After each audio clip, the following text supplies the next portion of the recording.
അതെ, ഞാൻ നോക്കിയപ്പോൾ ചെറുപയറുണ്ട്, ഇത് കണ്ടോ, കുറച്ചേ ഉള്ളൂ. ഇത് മാത്രമായിട്ട് ഒന്നും ചെയ്യാൻ പറ്റില്ല. അപ്പം എന്ത് ചെയ്യുന്ന ഇങ്ങനെ ആലോചിച്ചപ്പോഴാണ് ഒരു ചെറിയ കപ്പങ്ങ ഇരിക്കുന്നുണ്ട്.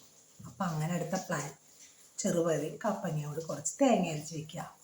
അപ്പം തേങ്ങ അരയ്ക്കാനായിട്ട് നമുക്ക് പതിവ് പോലെ തന്നെ ഒരുപാട് വേറെ സംഭവങ്ങളൊന്നും വേണ്ട. കുറച്ച് തേങ്ങ, പച്ചമുളക്, പിന്നെ 2-3 ഉള്ളി എടുക്കണം, 1-2 കഷ്ണം വെളുത്തുള്ളി എടുക്കണം, കുറച്ച് ജീരകം എടുക്കണം, ഫുള്ള് മഞ്ഞൾപ്പൊടി, അതെല്ലാം കൂടി അരച്ചിട്ട് നമുക്ക് പതിവ് പോലെ. അപ്പോൾ ചെറുപയർ ആദ്യം ഒരൊറ്റ വിസിൽ വരുത്തി അധികം വേവിക്കാണ്ട് ചെയ്യാം. അതിന് ശേഷം ചൂടാറിയതിന് ശേഷം കപ്പങ്ങ ഇട്ട് പെട്ടെന്ന് തന്നെ ഒരൊറ്റ വിസിലൂടെ ചെയ്യാം. അത്ര മതി.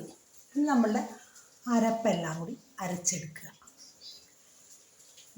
പിന്നെന്താ ചെയ്യേണ്ടത്? അപ്പോൾ കപ്പങ്ങയും ആദ്യം ചെറുപയർ വേവിക്കട്ടെ, അതിന് ശേഷം കപ്പങ്ങ വേവിക്കാം, എന്നിട്ട് നമുക്ക് അടുത്ത പണി നോക്കാം. ഓക്കെ. എന്തായാലും ഞാൻ എന്ത് സ്പെഷ്യൽ ഉണ്ടാക്കിയാലും നിങ്ങളെ കാണിക്കും. നിങ്ങൾ ഉണ്ടാക്കിയാലും വേണം, ഇല്ലെങ്കിലും വേണം. സ്പെഷ്യലാണ്, ഇതൊന്നും ആരും നോർമലായിട്ട് ഉണ്ടാക്കാത്തൊരു സംഭവം എന്നാണ് എൻ്റെ ഒരു പക്ഷം. നോക്കാം.